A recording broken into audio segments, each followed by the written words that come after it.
네, 오늘은 고린도전서 15번째 시간으로 우리의 몸으로 하나님께 영광을 이란 제목으로 함께 말씀을 나누기 원합니다. 바울은 지난 시간 고린도 교회의 분쟁과 문제와 음행의 문제를 책망하였습니다. 그리고 성도 간의 분쟁을 세상 법정에 송사한 것까지도 책망한 것을 우리는 말씀을 통해 보았습니다. 어떤 문제를 두고 법정 고소까지 갔는지는 명확하게 이것이다 라고 나와 있지는 않습니다. 바울은 형제들이 서로 불의와 속임수를 저질러서 이렇게 책망을 한 후에 9절과 10절에서 불의의 내용을 열거하고 있습니다. 그리고 이어지는 11절 이하에서는 특별히 음행의 문제에 대해서 다투고 있다는 것을 발견하고 있습니다. 그러니까 문맥상 고린도 교회가 처하고 있었던 이 부도덕의 문제, 음행의 문제가 점점 싸우다가 법정 고소로까지도 이어졌구나라는 것을 우리는 파악할 수 있게 되는 것이죠. 먼저 우리 9절과 10절의 말씀, 불의의 내용이 무엇인지 함께 읽어보기 원합니다. 함께 읽습니다. 불의한 자가 하나님의 나라를 유업으로 받지 못할 줄을 알지 못하느냐?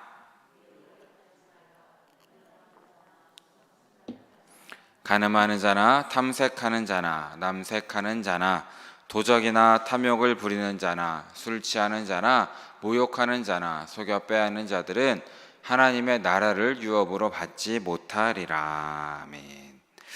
불의한 자가 어떻게 됩니까? 하나님의 나라를 유업으로 받지 못할 줄을 알지 못하느냐라고 이렇게 강력한 책망으로 불의에 대한 이 목록을 시작하고 있습니다.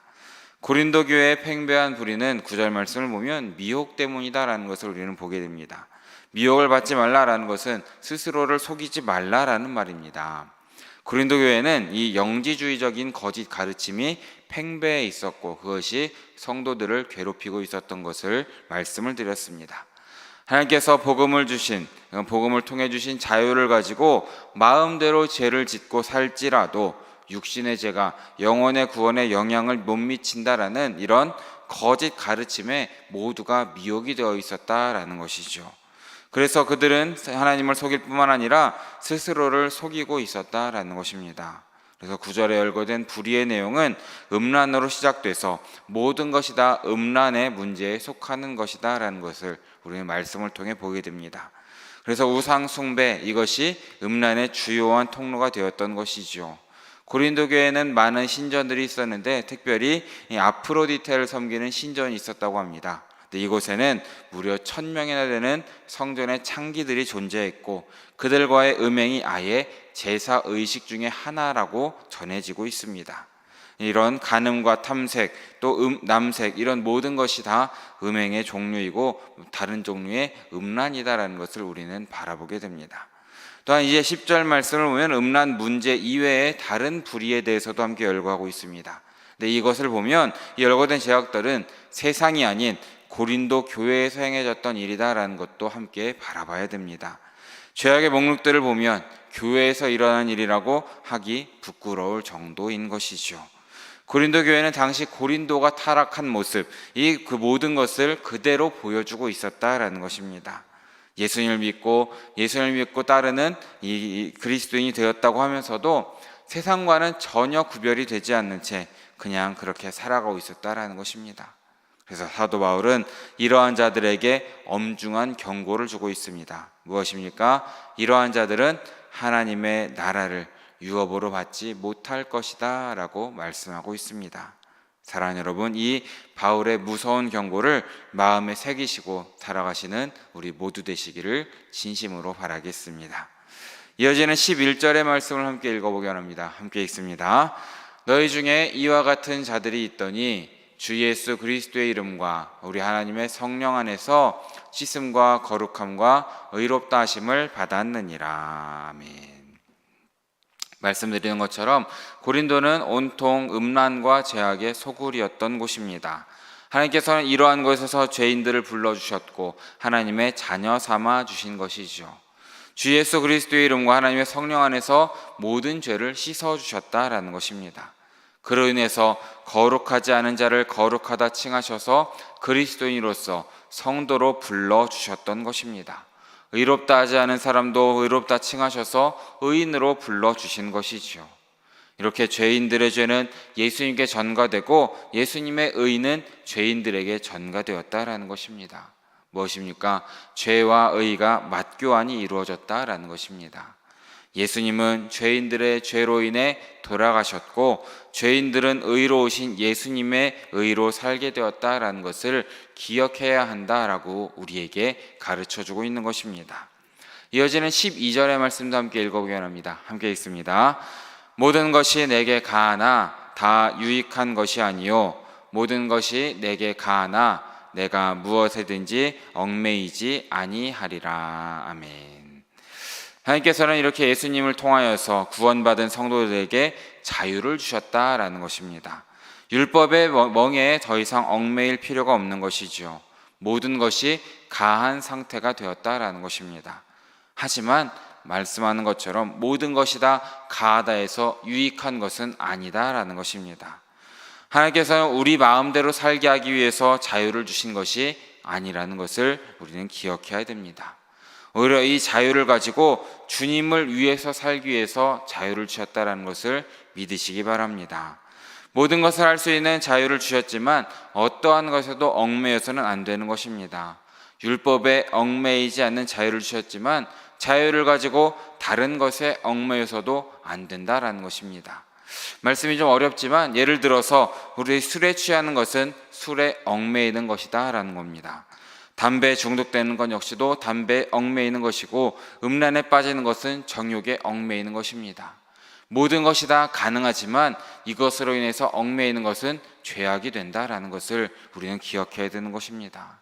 왜입니까? 하나님 아닌 다른 것이 우리를 얽매고 있기 때문에 이 모든 것이 죄가 된다라는 것이죠. 우리의 몸은 무엇입니까? 예수님의 피값으로 사셨기 때문에 주님의 것이라는 것을 기억하시기 바랍니다. 이제 우리의 몸을 주장하고 우리의 몸을 이끄시는 분은 오직 하나님이시고 예수님이어야 된다라는 것이죠. 그런데 예수님 아닌 하나님 아닌 다른 것이 우리의 몸을 주장하고 우리의 몸을 얽매고 우리의 몸을 이끌어 간다면 그 모든 것이 죄악이 된다라는 것입니다. 그래서 모든 중독이 죄가 된다라는 것입니다. 술이나 담배, 음행 이런 모든 것이 우리를 얽매이고 그것으로 인해 죄가 된다라는 것을 우리는 기억해야 되는 것이죠.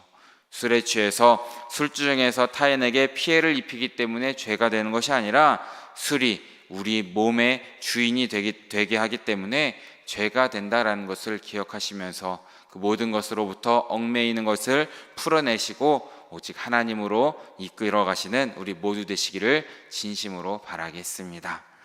이어지는 13절의 말씀을 함께 읽어보기 원합니다. 함께 읽습니다.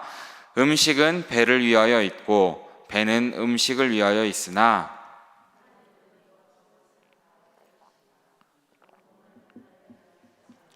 오직 주를 위하여 있으며 주는 몸을 위하여 계시느니라. 아멘.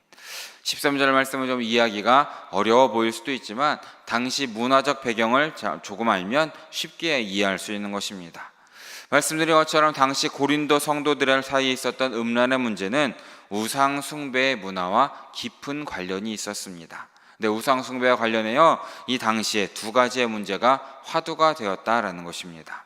첫 번째 문제는 우상에게 바쳐진 음식을 그냥 먹어도 되는가의 문제였습니다. 그래서 바울은 이에 대하여 우상에 바쳐졌던 음식일지라도 우상을 숭배하는 마음이 없다면 그저 음식일 뿐이고 아무런 의미를 갖지 못한다라고 여겼던 사람입니다. 그래서 이러한 생각에 무엇이라고 말합니까? 음식은 배를 위하여 있고 배는 음식을 위하여 있다라고 말하고 있는 것이 이 바울의 생각이었던 것이죠. 음식은 그저 배 안으로 들어가는 것입니다. 그리고 배는 음식을 소화하고 몸으로 양분을 흡수하는 것이죠. 그래서 그것을 위해서 인간은 식욕을 갖고 있다라는 것을 말하고 있는 것입니다. 식욕, 이것은 우리가 살아가기 위해서 꼭 필요한 본능이라는 것이죠.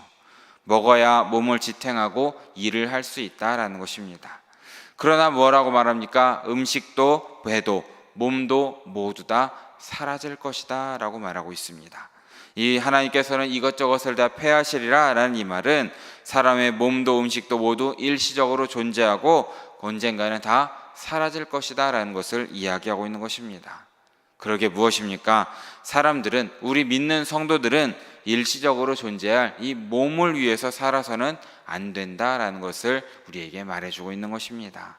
영원히 죽지 않을 그 몸을 입는 그 순간을 위해서 하나님께서 다시 오셔서 우리를 다시금 살아내실 그 삶을 위해서 썩어질 몸을 가지고 우리는 헌신하며 살아야 된다라는 것을 믿으시길 진심으로 바라겠습니다. 또한 우상 숭배와 관련된 두 번째 화두는 음행이었습니다.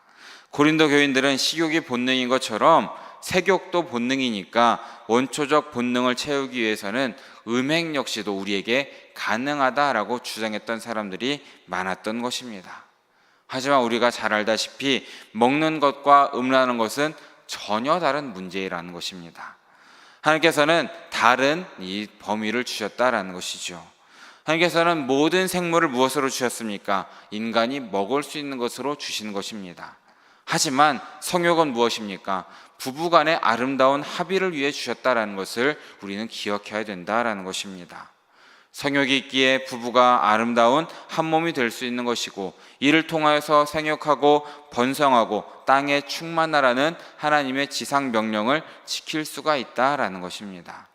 그러기에 성욕을 충족하는 대상은 배우자 한 사람뿐이어야 된다라는 것입니다. 그것이 하나님께서 우리에게 주신 범위라는 것이죠. 하지만 이것을 제거하고 본능이니까 괜찮다라는 논쟁을 펼치는 순간 어떻게 됩니까? 모든 것이 가능해지는 것입니다. 남자가 남자와 자는 것도, 또 성인이 어린아이와 자는 것도, 짐승과 자는 것도, 시체와 자는 것도 모두가 허용이 된다라는 것입니다.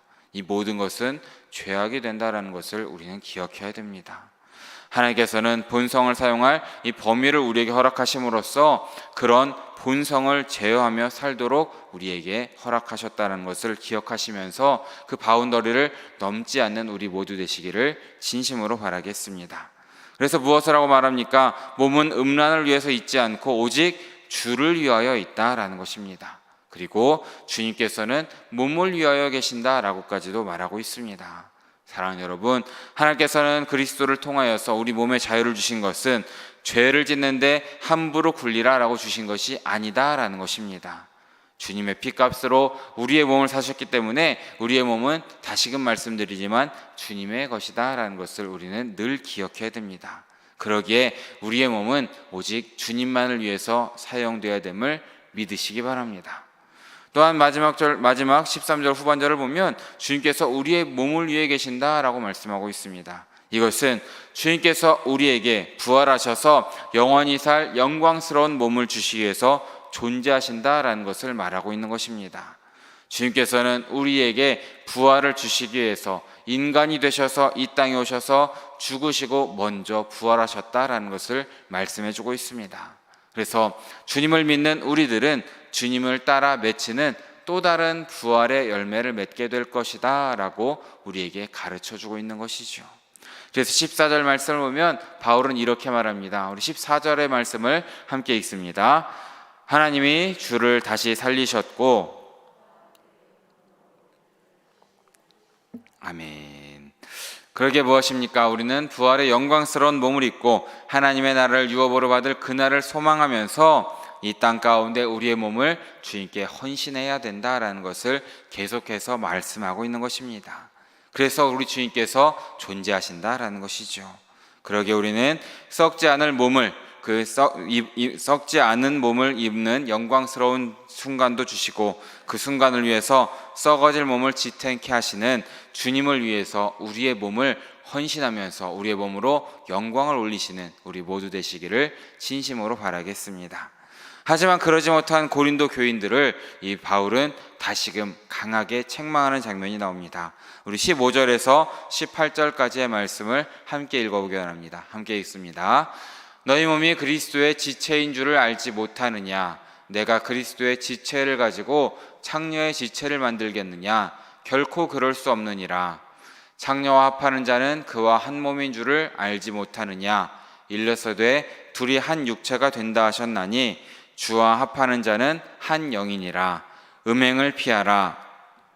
범하는 죄마다 몸 밖에 있거니와 음행하는 자는 자기 몸의 죄를 범하느니라. 아멘. 성도는 그리스도의 몸의 지체라는 것을 우리에게 계속해서 말씀해 주고 있습니다.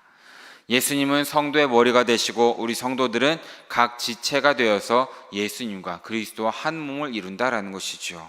하지만 무엇입니까? 음행을 하는 순간 우리 그리스도의 지체들은 창녀의 지체가 된다라는 것을 말씀해 주고 있는 것입니다. 무엇입니까? 육체적 관계를 맺는 순간에 그들이 한 몸이 되기 때문이다라는 겁니다.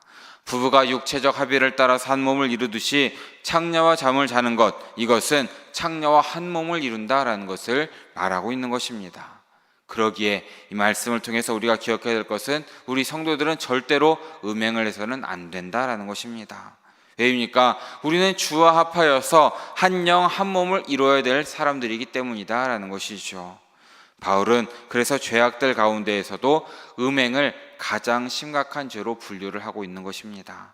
다른 죄들은 몸 밖에 짓는 죄인데 음행은 자기 몸에 짓는 죄이기 때문이다라는 것이죠. 그래서 우리 성도들은 음행을 피해야 함을 마음에 새기시는 우리 모두 되시기를 진심으로 바라겠습니다. 마지막 바울의 결론인 19절과 20절의 말씀을 함께 마지막으로 읽어보겠습니다. 너희 몸은 너희가 하나님께로부터 받은 바 너희 가운데 계신 성령의 전인 줄을 알지 못하느냐. 너희는 너희 자신의 것이 아니라 값으로 산 것이 되었으니 그런즉 너희 몸으로 하나님께 영광을 돌리라. 아멘. 바울의 결론이 무엇입니까? 우리의 몸을 죄의 도구로 내어주지 말고 하나님께 영광을 돌리는 헌신의 도구로 내어 바쳐야 한다라는 것을 우리에게 말씀해 주고 있습니다. 사랑하는 여러분, 우리의 몸은 하나님께로부터 받았기 때문에 하나님의 것이다 라는 것을 기억하시기 바랍니다. 우리의 몸은 예수님의 피값으로 사셨기 때문에 하나님의 것이라는 것을 믿으시기 바랍니다. 우리의 몸은 하나님의 영이신 성령님이 거하시는 하나님의 집이라는 것이죠. 그러기에 우리의 몸은 우리의 것이 아니라는 겁니다. 우리의 몸은 하나님의 것임을 믿으시기 바랍니다. 그래서 우리의 몸은 하나님을 위해서 쓰여져야 된다라는 것입니다. 우리의 썩어질 몸을 가지고 썩지 않을 하나님의 영광을 위해서 헌신해야 됨을 믿으시는 우리 모두 되시기를 진심으로 바랍니다. 말씀을 정리합니다. 사랑하는 여러분, 오늘 우리는 우리의 몸을 어떻게 사용하고 있으십니까? 혹시 우리의 정욕을 위해서 우리의 몸을 사용하고 있지는 않으신지요? 모든 것이 하나 모든 것이 유익한 것이 아니다라는 것을 기억해야 됩니다. 하나님께서 우리에게 자유를 주셨지만 우리는 그 자유를 만끽하면서 우리가 세상만을 바라보는 것이 아니라 우리의 썩을 몸을 하나님의 영광을 위해서 사용하는 거룩한 헌신을 위해서 우리는 자유함을 입었다라는 것을 믿으시기 바랍니다. 그래서 우리의 썩을 몸을 하나님의 영광을 위한 도구로 사용한 사람들은 장차 썩지 않을 그 몸을 입을 때에 하나님께서 주실 그 영광을 만끽하게 된다라는 것을 기억하시는 우리 모두 되시기를 진심으로 바랍니다. 그럼으로써 온전히 우리의 몸으로 하나님께 영광을 돌리심으로써 하나님으로부터 하나님의 유업을 받으시는 우리 모두 되시기를, 그런 하루 되시기를 진심으로 바라고 축원합니다. 함께 기도하겠습니다. 사랑해 주님 너무나 감사드립니다. 오늘 새벽에도 잊지 않고 나와서 주님께 예배하고 말씀을 듣고 또 이제 함께 기도할 수 있도록 인도하여 주심에 너무나 감사드립니다. 주님, 우리가 말씀을 따라서 성결한 삶을 살아갈 수 있도록 주여 인도하여 주시옵소서. 우리가 세상처럼 음란에 빠져서 세상 것에 얽매여서 사는 것이 아니라 온전히 주님께 얽매여서 주님만을 바라보고 말씀에 기대어서 믿음 위에 굳게 서는 우리 모두 될 수 있도록 인도하여 주시옵소서. 그럼으로써 우리의 몸을 하나님의 영광을 위해서 사용하는 우리 모두 될 수 있도록 인도하여 주시고, 그렇게 주님께서 맡기신 사명대로 살아가는 우리 모두의 삶이 될 수 있도록 주여 붙잡아 주시옵소서. 삶으로 언제나 예배할 수 있도록 인도하시고 우리의 삶을 통하여서 믿지 않는 많은 사람들에게 주의 말씀을, 주님의 사랑을 전할 수 있는 우리 모두 될 수 있도록 붙잡아 주시고 인도하여 주시옵소서. 모든 말씀 언제나 함께 하시는 우리의 모든 것 되시는 예수 그리스도의 이름으로 기도드립니다. 아멘.